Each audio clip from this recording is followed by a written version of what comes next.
one of the largest chip factories on Earth, owned by Samsung. It's truly frightening.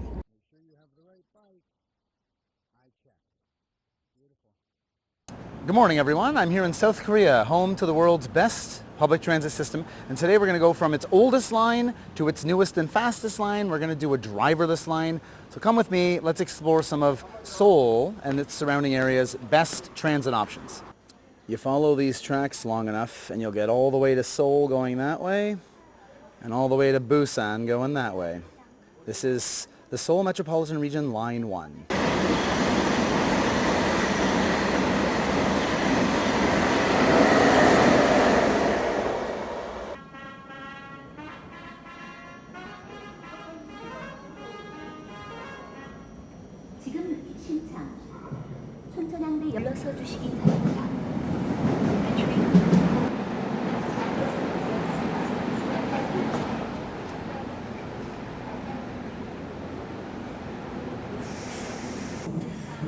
And so here I am coasting along on line 1 of the Seoul Metropolitan Subway System.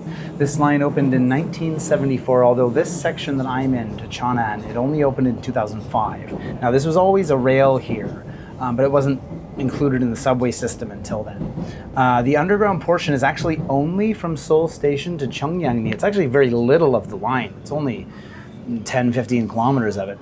And the entire line in its entirety is an insane 218 kilometers long.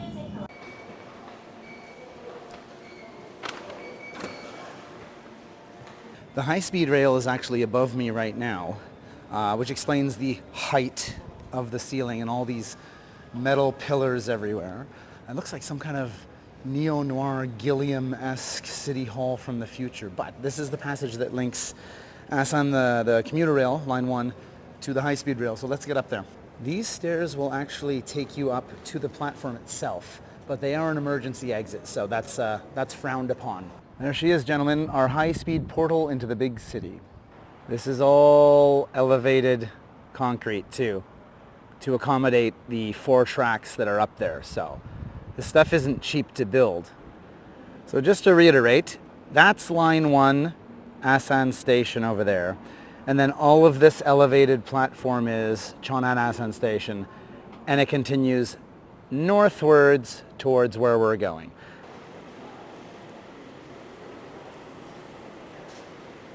I'm in car number 7, so we're not going up those, we are going up here. That's how fast an SRT is, by the way.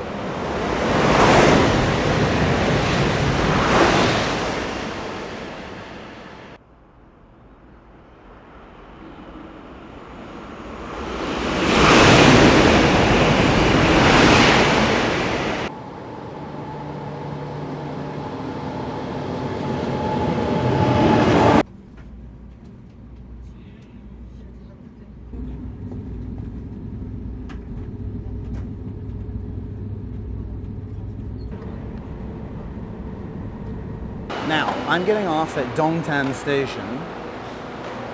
Now, this train goes to Susa, and that's where I'm going. Now you think, well, Kevin, why aren't you just staying on the train? And that's because I'm doing this for you, dear viewer. I'm going to transfer at Dongtan Station to the high-speed commuter rail. This is high-speed rail. Let's take some high-speed commuter rail, and I'll show you the difference. Will be. So basically, the SRT is a 305 kilometer an hour rail network. Seoul to Busan, 2.5 hours. The stops are every 50 kilometers, 35 kilometers. When you get closer to Seoul, maybe 15 or 20, but they're pretty spaced apart. From Dongtan on the GTX-A, it's a commuter rail network. So this is for people funneling into Seoul on weekdays who are going to work in the big city, who live out here in the suburbs. So the closest stops are, let's say, 6 kilometers, 7 kilometers, 8 kilometers, so there's more stops. This train, though, is still pretty damn fast. It goes 180 kilometers an hour. And we're back to a lack of tickets, and we're using our regular T-Money card again.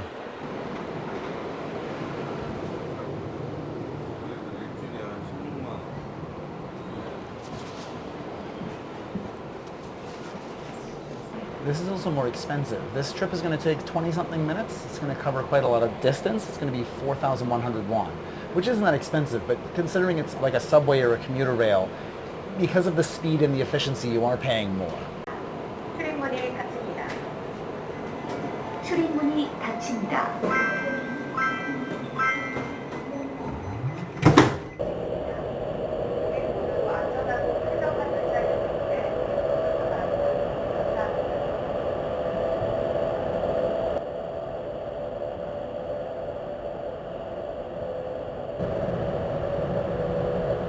The floor on the train is carpeted. It's so weird.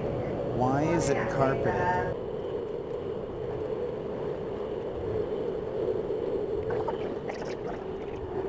And there you have it. We went from basically Hwasong, which is south of Suwon even, into Seoul in 22 minutes. Pretty damn good. We still need to go farther north. We're going to go on another proper subway now. This will be our first actual subway, metropolitan normal subway of the trip. So let's go to the Suin Bundang line now, the yellow line. The yellow line is 104 kilometers long, and you can see why. It starts in northeast Seoul, and then it loops around through Bundang, through Suwon and Ansan, all the way out to Incheon. So, very long line, 104 kilometers. That's our train. It's Wangsimni bound. That's us, and the train is 2 stations away. Let's get down to the platform.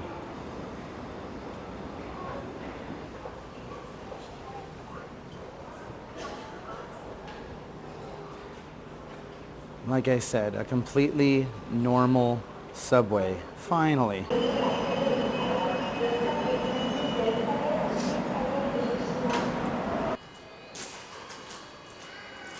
I actually found out what these are for. There's a mild vacuum inside these balls that go down. And so when it's raining, people walk in and it sucks all the moisture off their feet so that the inside of the station remains drier than it otherwise would be. Very strange. My dad found it and he's like, what the hell? And I looked it up and that's what it is. And our next form of transportation is not what you were expecting. There it is. It's not public transportation. A lot of people get confused about the term public. This is private. This is not a it's Kakao. It's a giant corporation. This is not public transportation. Just because the public can use it, unlock. All right, here we go.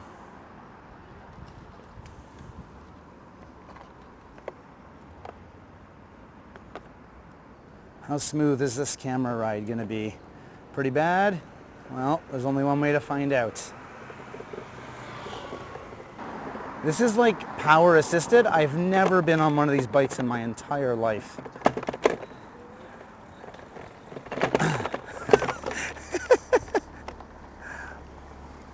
This is turned off. End ride.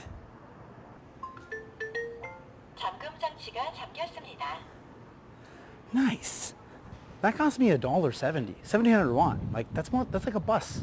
It's the same price as a bus. I was on the bike for like 4 or 5 minutes. Jesus. Anyway, why am I here? I'm in Seongsu, the new Hongdae, and we're gonna have a beer with someone special.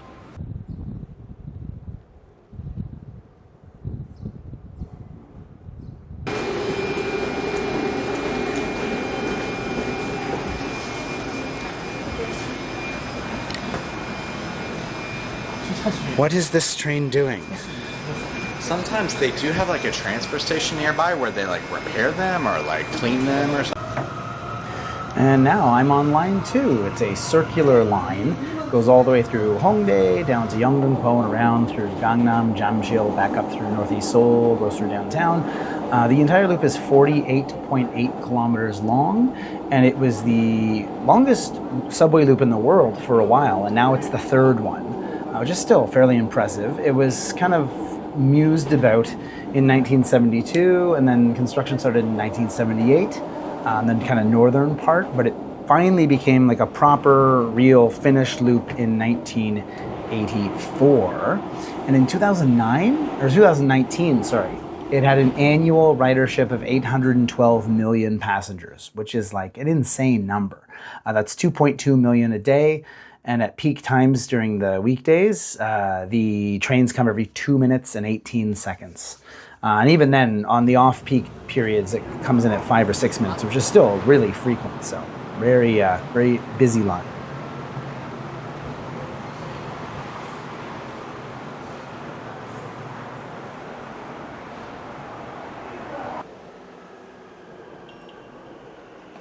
This is definitely Gangnam Station.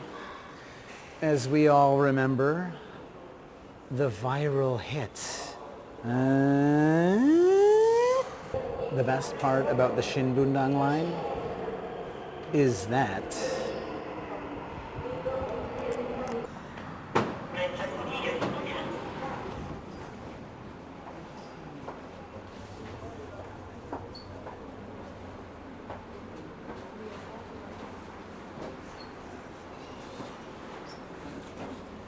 there's no driver.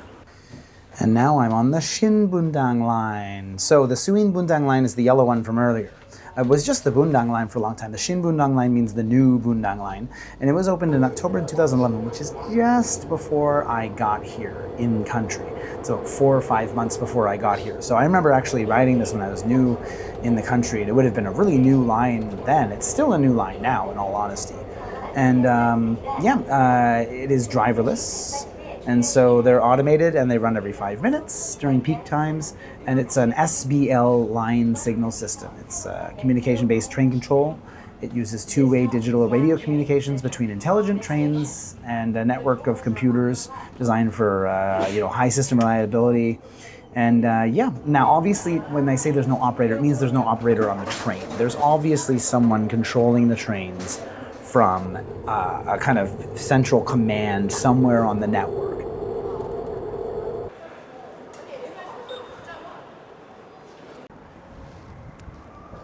Welcome to Pyeongtaek. That's our last public transit for today. I'm going to take the GTX SRT Line 1 home. You've already seen that, but I'm in the new city. Oh, where am I? I'm there. Anyway, this is all 10 years old. This is ultra modern and Korean and cyberpunk. I know what you people who don't watch my channel usually are thinking, more cyberpunk please, Korea, future, technology. There you go.